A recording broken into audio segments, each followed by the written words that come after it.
వనగచర్ల issue ప్రాజెక్టుది Chandrababu over action వల్ల ఈ సమస్య అంతా వచ్చింది. ఆయన దీని మీద సరైన క్లారిఫికేషన్ లేకుండా 80,000 కోట్ల రూపాయల ఖర్చు పెట్టి ఈ నీళ్ళు ఎంత వనగచర్ల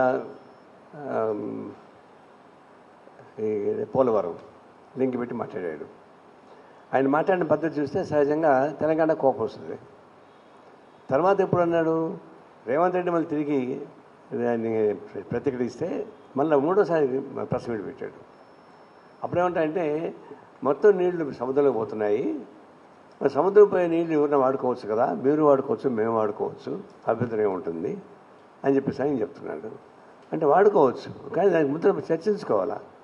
అది ఇంటర్ స్టేట్ సమస్య ఒకటి ఉంది, తెలంగాణ సమస్య ఉంది. ముందే తెలంగాణ ముఖ్యమంత్రితో మాట్లాడి అయ్యే మీ వాటా మీరు తీసుకోండి, మా వాటా తీసుకోండి, మేము ఎంతవరకు తీసుకుంటామని చెప్పి చెప్పవచ్చు. అవేం చెప్పకుండా ఓవర్ యాక్షన్ చేశాడు.